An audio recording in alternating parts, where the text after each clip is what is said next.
what's up, people? How's it going? Today is November 14th. I don't like the lighting here. Let me see if I flip it this way. There we go. That's better, right? Yeah.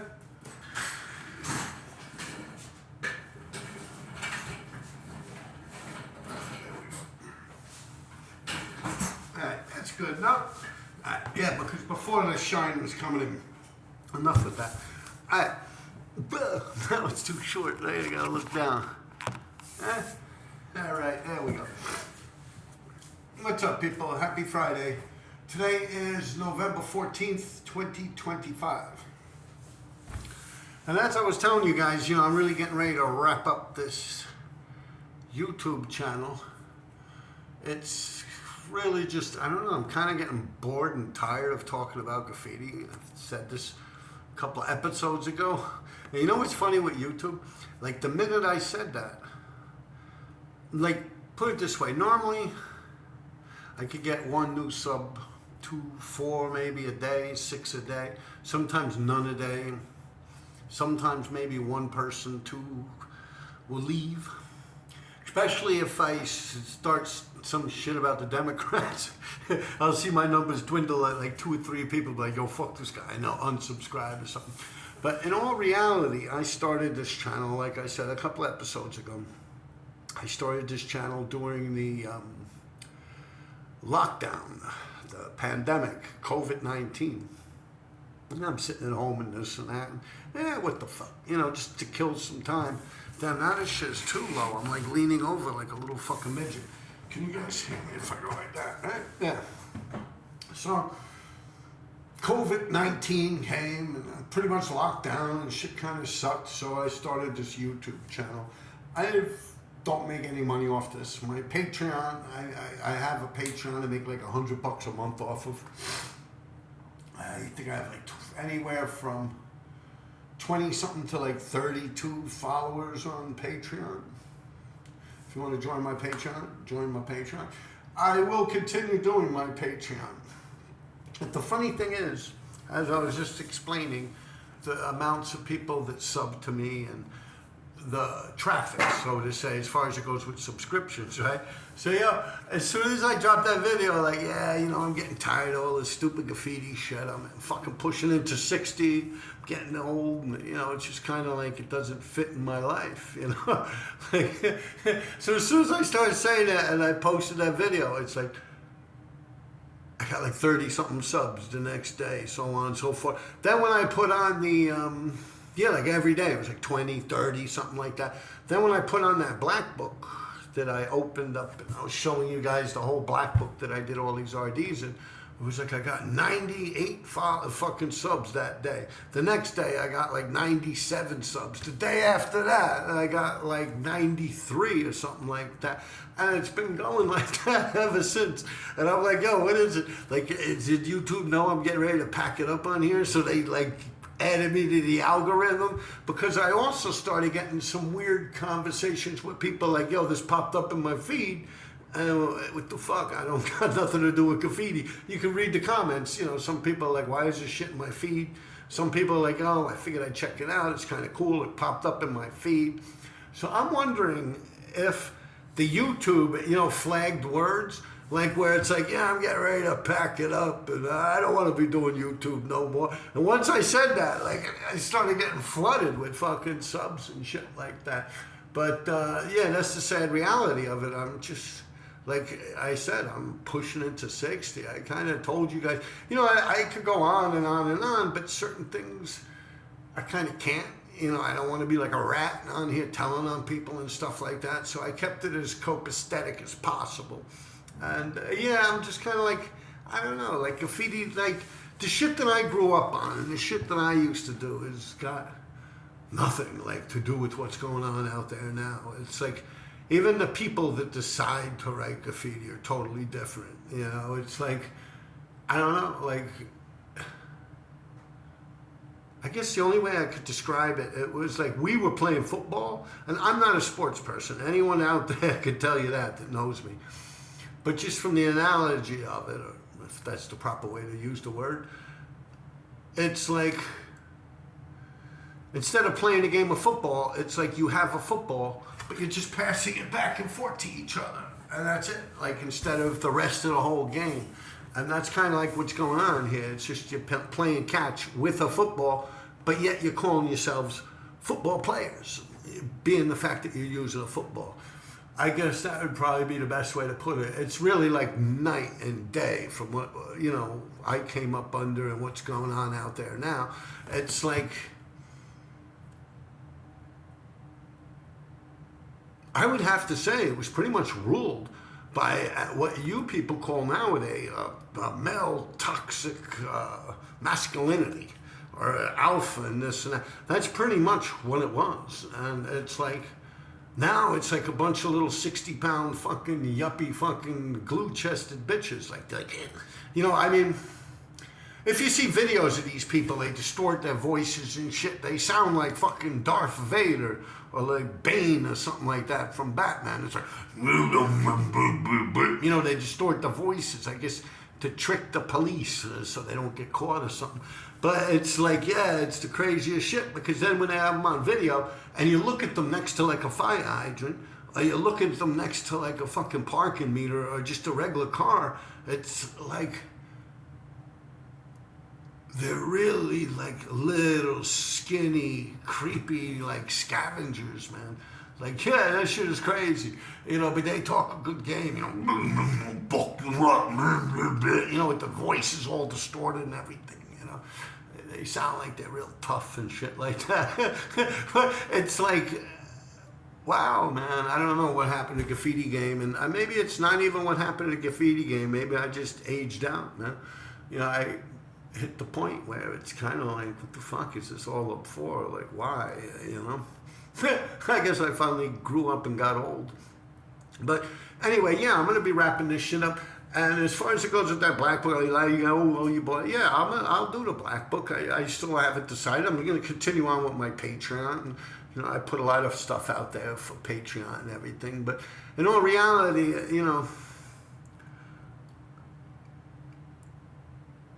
I'm like, I saw a purpose in it once upon a time. And me coming on this YouTube, it was nice. It was, during the pandemic and after the pandemic and everything. I'm coming on here. You can look at whenever I started. It was like a day or two after my son's birthday. Like 2019, 2021 or something, 2020. I don't know. I could look it up. I mean, anyone could look it up. Just click on and see when I started this thing.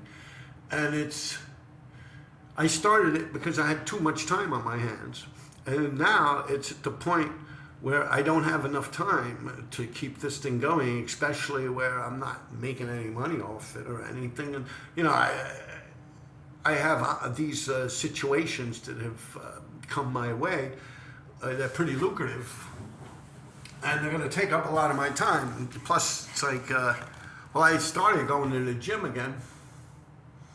But I got hit by a car the other day, so I'm really fucked up. My bike got fucked up and everything. My hip from here,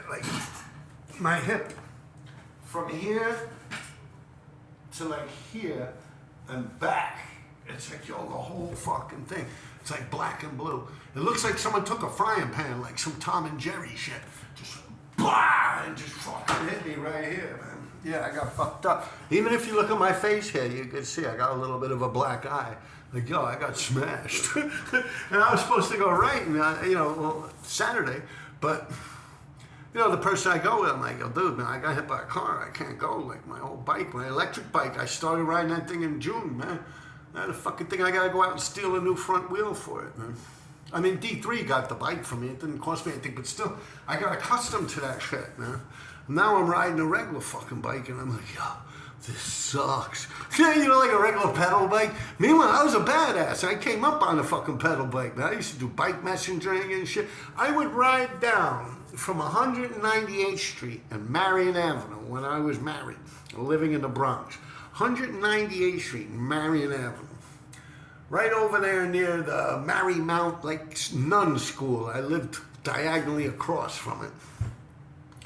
And I'd ride down from 198th Street all the way down into Manhattan. 198th Street is in the Bronx, almost the end of the Bronx. And I would ride from there all the way fucking down to Manhattan, Harlem. And as soon as I get over the bridge in Harlem, I'd be like on 127th, something like that. And I would look for a payphone. And I'd call my dispatcher. And I would start, normally there's nothing up around there to come down. So most of the time I wouldn't even wait till I get into like the 60s or the 50s. And I'd find a phone and I'd call and be like, yo, I'm over here. Where you decide, is there any packages going anywhere, this, that? They'll say head east and then give me another call or something. So by the time I get downtown, maybe 50-something street, I get my first delivery. It's a bicycle messenger I'm talking about. Normally I would do this on a Cannondale. Later on, I was using a Fix just because it was less parts on it to worry about when you're riding. Not that it was more convenient or anything. It was just less like bicycle maintenance that you would have to do on it. Less, you don't have brakes, you don't have gears or nothing, so it was more efficient in that area. But I would ride around. This would be like 7 o'clock in the morning. I would get into Manhattan from riding down from 198th Street. And then I'd be on like 50-something street. And I'd call them, I'd finally get a package, and I'd deliver that package to wherever, and go all the way down to the World Trade Center before they blew this shit up. And I'd go all over the fucking place from like 7 in the morning to like 7 o'clock at night, just riding my bicycle, fucking delivery after delivery after delivery. A lot of you people would like me to discuss more about that because I've worked for just about every bicycle messenger service there was. And back in those times, just about all bicycle messengers would know me. I was always catching tags and shit like that. So a lot of people know me in the bicycle messengering industry during the 80s. Anyway, I would ride around all fucking day in Manhattan. And then I'd ride at the end about 7 o'clock at night. I'd ride all the way back up to 198th Street and fucking Marion Avenue. I'd eat a little something, I'd go to sleep and shit, and I'd wake up and do it again. I did that shit for like 7, 8 years straight. I even did that while I was going through college to become a certified phlebotomist where I could draw blood from people. I'm actually nationally certified anywhere in the country I could draw blood, taking blood from people. So as I was doing that, it's like, now, anyway, to make a long story short, where I live now to where my job is, it's 2 miles. 2 miles. Maybe 2 miles, 2 miles and 4 or 5 blocks, give or take. It's like an 8-9 minute bicycle ride. And I'm right there, so I'm like, I'm dying. You see, because June, I started using the electric bike that Sammy gave me. My birthday's in July. It's kind of like an early birthday gift or something. So June, I hopped on that fucker and started riding it. And now what are we in November? Middle of November? So it's only been a couple of months. June, July, August, September, October, November. It's been like 5 months since I was riding a pedal bike.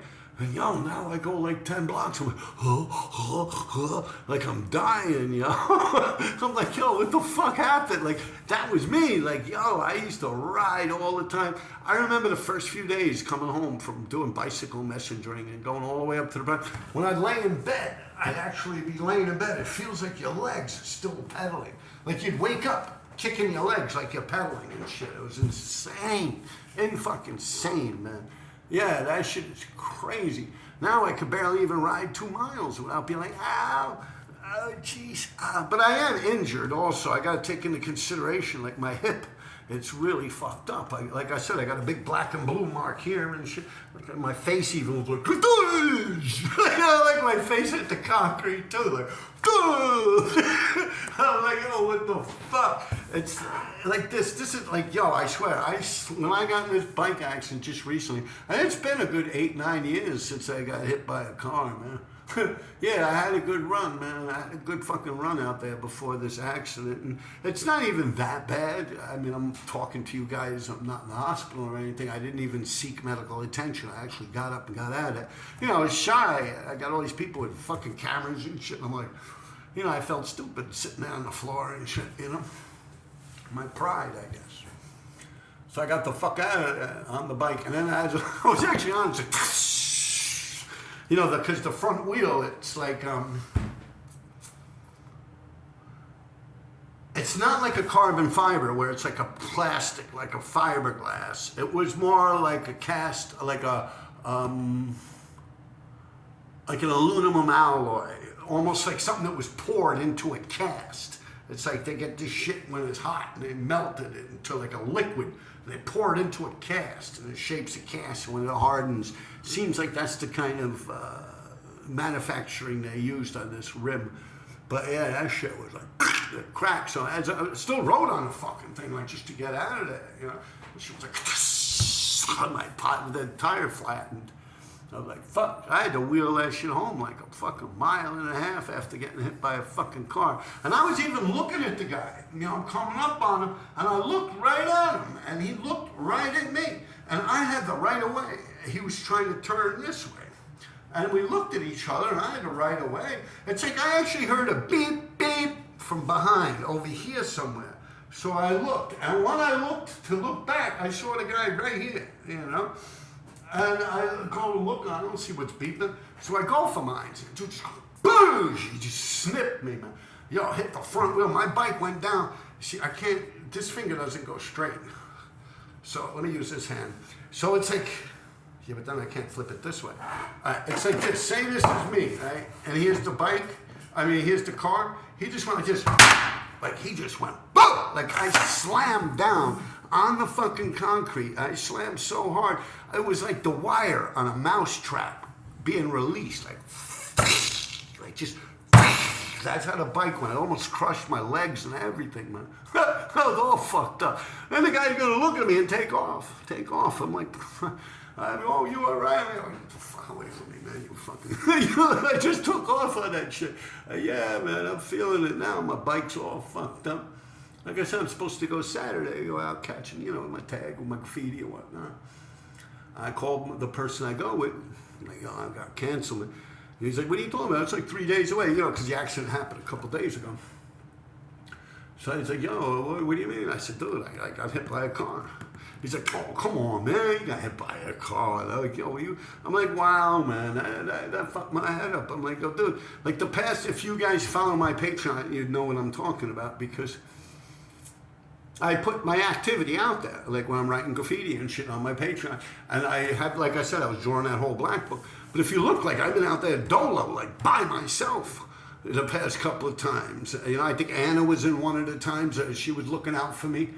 Yeah, but like these people are like, oh, I got a headache, I can't go, or if not, they fall asleep or something like that. So the one time I'm like, oh, I got hit by a car. And they're like, oh, come on, you being a little bitch. I'm like, yo, what the fuck? Like, yeah, that shit is crazy. I mean, considering they're like always, like just, sometimes they won't answer and you just call and like, you don't hear from them, you know? And it's like, what the fuck? Oh, I'm sorry, my bad, I fell asleep. And I don't give a fuck, I'll still go out there. I don't, you know, I just need people for company. I don't even really need people to look out for me or anything. I do good on my own. You people would be able to see that on my Patreon, you know, if you subscribe to it. But yeah, I got a kick out of that shit, man. What else was there? Yeah, the black book I'm gonna still do it. I'll probably put shorts on, like a little shorts on here, like if I see a mailbox, or, you know, like I always complain about these people that write too small. Like they're doing a fill-in, but they're doing a fill-in like this fucking big. It's like, what are you, fucking, like, stupid? Like, that's to, like, you should, you know what I'm saying? Like, if you could do a tag that big, why waste, like, yeah. But then again, I'm starting to realize it's not them. They just went with the times. Me, I'm stuck in the past, and I can't sign off on what's going on out there today. Like, that is some bullshit, man. You people, like, yeah. Like I said, it used to be all about hooting and hollering and toxic male masculinity, as you fuckers put it, you know, and alpha shit and all that. Like, that's what graffiti was, man, like winners and losers, man. And now it's like everyone gets like a fucking acceptance trophy. Like some of the people that you people big up and put on a pedestal, man, if I was to really get into it, it's like I was around like 30-something years before some of these people and they never did shit. It's all lies. It's all lies. Like they might have rode on a scrap train and took a picture of it and shit. And they'll even like chop it so you don't see the windows. There's no windows. There's no doors on the train or anything. That's another reason why I was against all these new trains that they're scrapping. You got all these people running around doing fucking whole cars on them and shit. You look at like 10 years from now and even less, people are going to be posting that. And someone's like, oh shit, you used to ride on the trains. The person's not going to come clean. The person's not going to come clean and say, oh no, that was done as a scrap. They go, but hell yeah, yo, I used to rock shit, man. Yo, I used to kill shit, man. Yeah, this, that, like that, like, yeah. Perfect example is that book that came out with the RD burner in it, a Destiny Crew. They have a page in there where I got shot with a flare gun in the layup. And the story is evolved around that. And they took a picture of an RD piece. But it's an RD piece I didn't do because I never did a wild style piece on a train. It was Lace that did that piece. Lace actually did that piece with Ghost after I met Ghost, and he didn't want to fight me. He was sure quick to cross my shit out and fuck around with all my graffiti. But then when I came up in front of him, he was, chill. And Lace, my actual partner, fucking pulls the knife out on me. Like, oh, Rob, man. And I get it, because it would look like Lace is bombing with him doing whole cars or whatever in Tishman and shit. Now I show up and I'm with JJ and I'm ready to rip this fucking dude's head off. I literally pulled out a saw. Like something like somebody would cut a fucking tree down. I pulled that shit out of my army coat. And he's like, yo, what the fuck? So Lace hopped up, like, oh, chill, man. Lace actually pulled out a 007 knife on me, and Ghost tried to mace me. Got my army coat a little bit. And so after all that happened, you know, I could see where Lace, my friend, the prez of 357, was coming from, because he brought Ghost there. I mean, Ghost hits the place himself also. And it's like Ghost brought him there. And, you know, he brought Ghost there, Ghost brought him, whatever. They winded up going there to do graffiti. And the funny thing is, that night, I was supposed to go with Lace. Me and John met up like we always do. We're going to meet Lace. And Lace is like, nah, I'm not going tonight. I don't feel good. Yeah, I think I got the flu. I'm going to go to bed, guys. So we're like, oh, all right, you know. So we're like, fuck it, let's go to the Sixes. And I'm like, yeah, I want to go up there, man. It's all the way up in the Bronx. And Tishman is like 4 blocks from where we live and hang out in the park and shit's literally not even a block away. The entrance of it to my house, to the actual place where I go to sleep and shit. It's actually like less than a block away. Yeah. Because you could cut through from 62nd to 63rd and then just go right a couple buildings up. And right there is how you enter to the fucking tower. And so I used to enter. So, yeah, fuck it, we'll go in there. Yo, we go in there bigger and shit. Who do we see? Fucking Andrew Lace riding with Ghost. And meanwhile, he's acting like he's all sick and shit. So, you know, he had some plans to hang out with Ghost and do some pieces and shit. So, you know, Ghost was ragging my shit.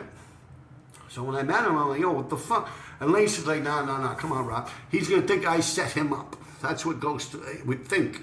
You know, if all of a sudden I'm pulling out a saw and I start dismembering the motherfucker, you know, of course I wouldn't do that. I mean, I'll whap him with it. I'll rip that shit across his fucking chest real quick. But, you know, that's as far as I would go with it. I wouldn't try and kill him or anything. But, yeah, no. So, you know, Lace is like, yo, dude, he's going to think I set him up.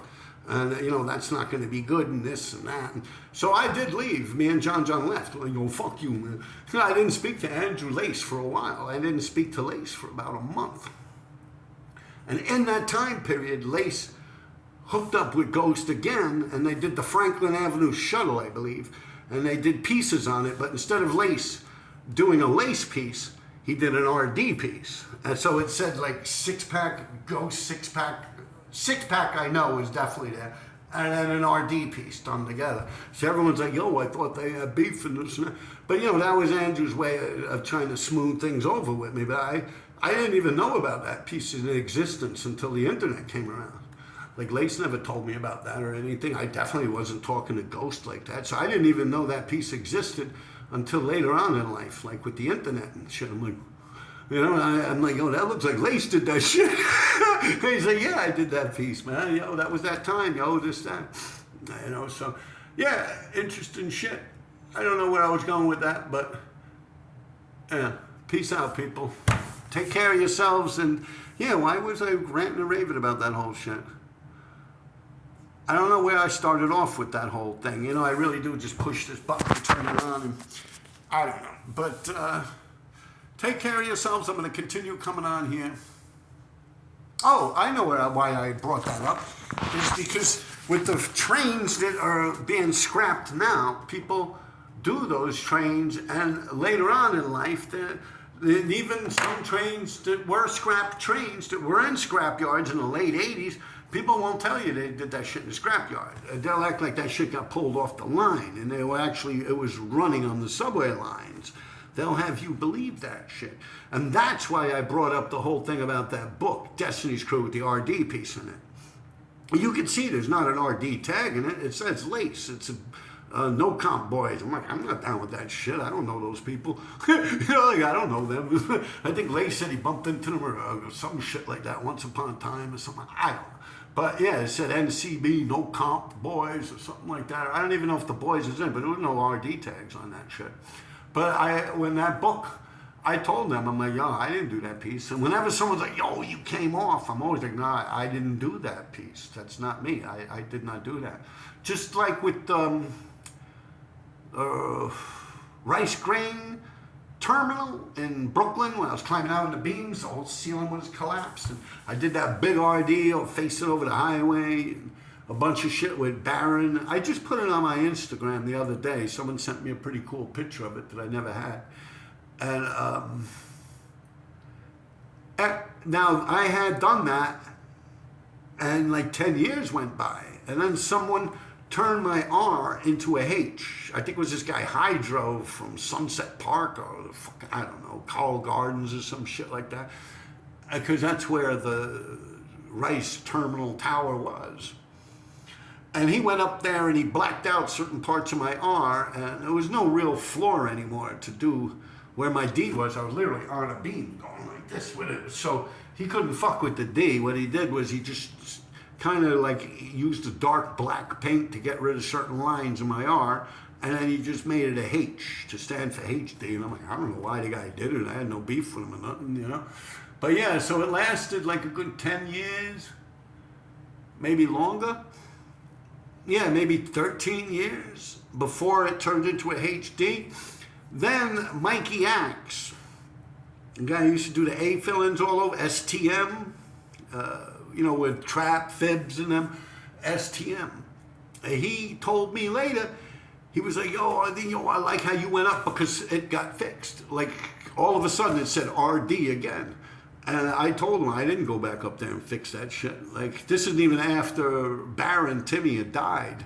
And, you know, Axe was like, yo, you know, I said, I didn't go up there. I didn't refix it. Like, someone turned it into a HD, and I was just like, oh, well. I just kept it moving. He's like, yo, he's like, he told me who fixed it. You know what I'm saying? It's the people that did the other side of the rice mill, and he was actually just questioning to see how I would answer that. Like, if I was going, yeah, of course I'll fix that shit. You know what I mean, man? I ain't no punk. Of course I was out there, you know? So, yeah, I'm like, dude, I ain't fixed that shit. He's like, yo, I know who did. And he told me. And I was like, oh, wow. But, yeah, that's funny. And it's like, yeah, graffiti gets crazy like that. But there's so many little, like, things that people do, and like people that you guys worship that really didn't do shit at all out there. And then you got people that did so much that don't get the fucking recognition at all. Like, you guys only hear about what these people want you to hear about and who their friends are when they start these books and videos and stuff like that. And of course, they're not going to start videoing complete strangers. You know, it is a crime, so certain people would shy away from being videoed doing graffiti. I mean, I was never asked because I don't fuck with those people like that. Matter of fact, most of them were my enemies at that time in my life. I mean, I had the whole 5 boroughs crossing me out. So during that whole period of time, I wasn't included in it. And that's why, you know, through the whole books and the whole videos and shit, but I was still out there writing. I outwrote all of them. Like, be truthful, as far as I go to Manhattan and New York, there ain't no one out there that's been out there as long as me putting it in like me. Probably on the face of this earth, considering like we were talking about in the last episode, the graffiti, like here's kind of like the mecca of graffiti. So if other states and countries are doing it, they're kind of biting the whole concept or idea of doing graffiti, like pieces of wild style. And, I just did a whole big episode about that with biting and shit like that. And, they call this the mecca, the home of it all. So if I've been out here longer than anyone illegally doing shit, then I kind of got it, man. I got that shit. That's another reason I started this whole YouTube. I was like, yo, tell me one person out there that's been out there hard like me, been out there tearing shit up like me, who's done more than me. Tell me one person. And no one ever came up with anyone. They were talking about this Eternity guy with the chalk in Paris during World War II. But he was only active for like 30-something years. The same with Disco Duck from Philadelphia. Just from the time that song Disco Duck came out and his writing career and his death, it's just, I beat that, and that's not even in New York, So I really did accomplish what I set out to accomplish here on this. And, originally was starting around this girl I was fucking around with was like, yo, you should get in touch with the Guinness Book of World Records. And I said, well, wait a minute now, I don't know how this thing stands. I'm definitely the most rounded. Oh, shit, hold on one second.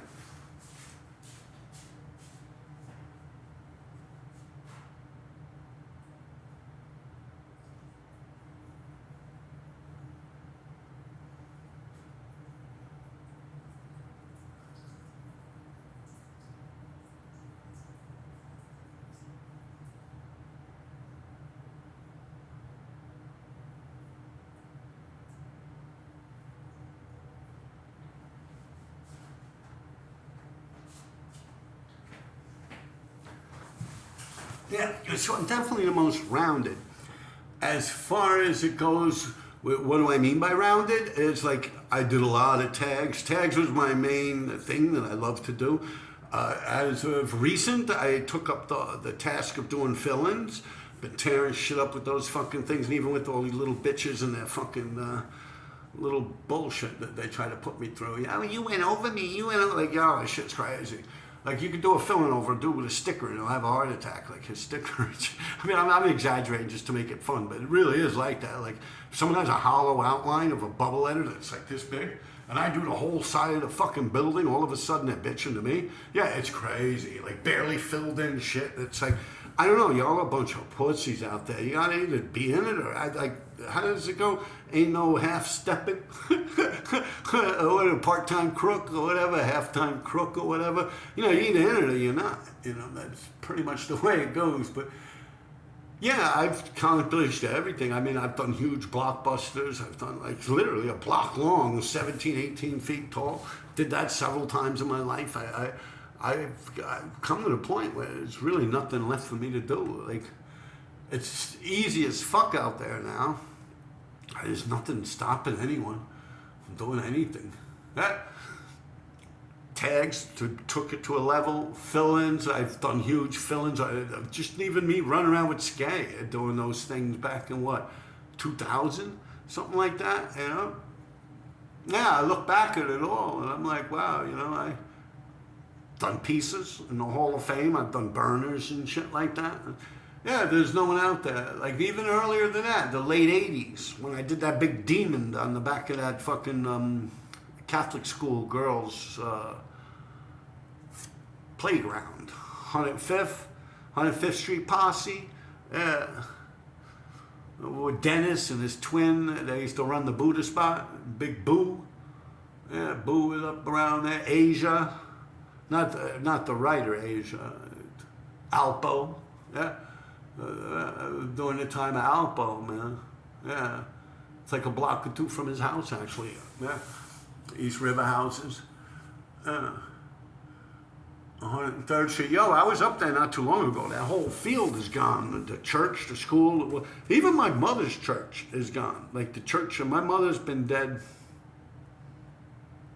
I don't know, since 2009. Man, she's been dead a while, man, but the church she used to go to, that shit's gone. They turned that shit into a fucking radiology center. I think the New York Hospital or Columbia Presbyterian. And then the school, I was just talking about that OHEL PH school Our Lady of Perpetual Help. The kids, the students in that school, Catholic school, they used to joke and call it Old Lady Poorhouse.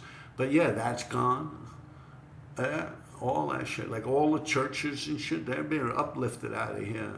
Like there's about 6 or 7 churches that I remember from my childhood that are no longer around anymore. Like, yo, life is different, times are changing. And but graffiti's just become boring to me. What else was there? Right. Peace out, people. And I'm going to see you guys. I'll be out there. I'll be clicking on here. But, it's just funny how all of a sudden, like, the past couple of days, I got like fucking almost 1,000 fucking subscribers and shit. Like, yeah, I think it's like 700, 800. I was at 4,000 and something. And now I'm at like almost 6,000. So, yeah, that's wild. Like, even today, it's like 30-something subscribers. It's been like 30, 20 every day. And I think the least amount was 18. Normally, I would get like 5 or 6 subscribers. On a good day, I'd be jumping up and down if 8 people subscribed to my channel at that point. I'd be like, oh, shit. 8 people, wow. Now it's like one day, the other day, it was like 98 people subscribed to my shit. I'm like, wow. Like, I'm thinking to myself, like, YouTube's like, yo, don't go. Like, yo, let's get this shit out there. He's thinking about packing it up. But I mean, I'm just a little number in an algorithm and shit like that. But I definitely would think of that, like, conspiracy theory shit. I'm sure it's a coincidence, but you never know, man. Yo, take care of yourselves, man. Yeah. All right.